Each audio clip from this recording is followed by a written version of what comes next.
Bas weekend twagitandika n'ekivulu kya Rema namakula nga 23 February lwasobola okubatenga lwayingira mbyafaayo by'endongo mu ggwanga Uganda.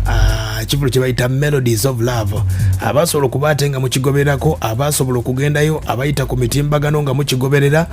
Nkakasa nti ekivulu kya Rema namakula gwali mutindo gwa njawulo nnyo, gwateekawo mu kisaawe ky'endongo.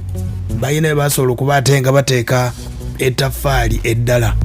Bw'oba ogeraganya ku bayimbi abaakakuba ebivulu omwaka guno, ekya Rema namakula Melodies of Love kyanjawuloko.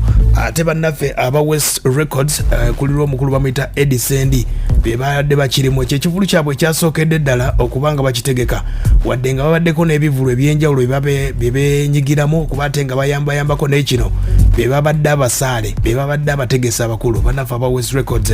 Enteekateeka yatambula ddala bulungi nnyo okuva mu kibuga Kampala, era ekivulu kyali maanyi nnyo. Abasobola okubate nga bakirabako, nkakasa nti mwalaba ebyafaayo omukyala Rema namakula byasobola okuba ate nga akola. Rema namakula Katikkiro yaliwo, era Katikkiro yasobola okuba ate nga ayogera ku kivulu kya Rema namakula ng'ekyenjawulo. Katikkiro alina obubaka yasobola okuba ate nga awa abayimbi ne Rema namakula. Nemwebale nnyo okwagira muzzukulu wange gwa Rema namakula. Abayimbi basaana okutwala omulimu gw'okuyimba nti gwe mulimo gwabwe, okufaananako abantu abasiba amataayi oba okufaananako abalima emmwanyi. Abayimbi bayimbira akaseera katono, myaka 10, 15, 20 ne bafuna ssente, twagala bazisige bwe baba tebakyabakubira ndulu nga basobola okweyimirizaawo. Nebaza Dr. Hamza Sebunya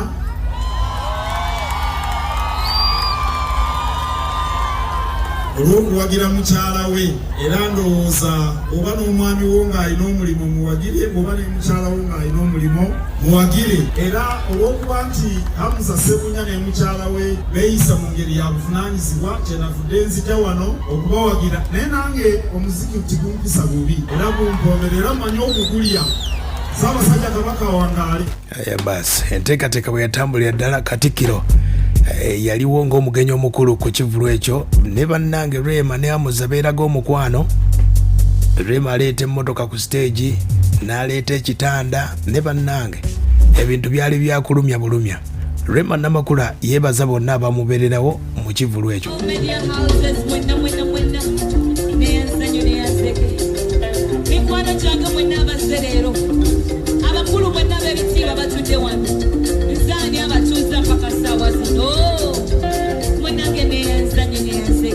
Aya basa yebaza omukulu Sebunya Dr. Hamza. Webale kunjagala, webale kunkyusa ku birungi bino, webale kunteeka mu ssente. Neyanza nnyo taata w'abaana, mumuneebalizeeko n'olulala nteekemu. Neyanza munange, neyanza taata, ndeekole ki, nze njogere ki, menye ki, ndeke ki. Naye nga nina ekirabo kyo, nakirapinze. Bwe kyali bwe kityo, Rema ne Hamza. Juliana Kanyomozi naye yaliwo ku kivulu ekyo, yeebaza abawagira Rema namakula. Mwebale nnyo okujja kuwagira Rema. Bannange nga mwagala nnyo ndooza n'obasinga. Naye mwebale nnyo okujja. Tusiima nnyo. Bongereyo kamu. Munakayimba nange. Amazima ddala kimanyi. Abayimbi nkutegeeza nti baali bangi. The Ben okuva e Rwanda yayimba, aba B2C, King Saha. Ennaku zino King Saha ayina essaala gy'asaba. Tusalaba ku ssaala y'abalala baffe. Wanika omukono mu bbanga bw'oti. Oba kyali wange wanika omukono tusabire ku balabe baffe. Ayi Mukama tukusaba abalabe baffe bakwaseko emikono ebiri. Mukama tukusaba abalabe baffe batwale kati. Mukama tukusaba abalabe baffe batukolereko. Gwali nsonga ene gw'amanyi bye batupangira. Tukusaba Allah, ya Allah, ya Allah. Batwale tusigaze abantu abalungi bokka.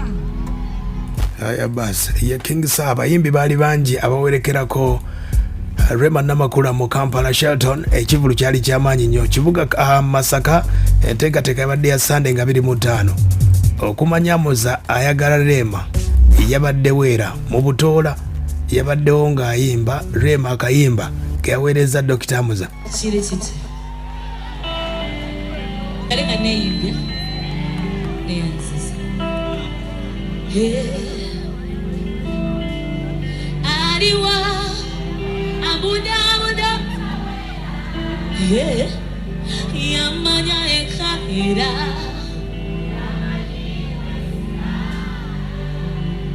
ekinsanyusa mpe ekitiibwa buli kimu kyakola Masaka nkugambye Rema si ewaabwe yabadde mu kulumya bulumya ng'ennyimba zonna aweerezaamu za buli luyimba lonna kutegeezeza nti enteekateeka badde maanyi nnyo Shelton enteekateeka eno ababadde ku sound bagiyita ATS yasobodde okuba ate ng'ekuba ku Shelton mu kibuga Masaka jeje sound yasobodde okuba ate ng'ekuba ate nga Minstrel Band yakubye band eyo ye yakubye okuva e Kampala ne Masaka naye nga mu kusooka yaddala mu Masaka abasooseemu band bagiyita Solid Band ye yasoose okukubira ba Aizon D New York n'abayimbi Mukasa Kadeya abayimbye Spice Diana yazze n'akuba B2C Aziza Zione abayimbi bawerekedde Rema namakula yabakubye live band performance yabadde yanjawulo nnyo twayogeddeko n'omutegesi ndowooza omukulu MC yabadde MC kwaddeko madimbuko ne Dr. Kwefu kuta ku Shena agambye nti yadde tagirabangako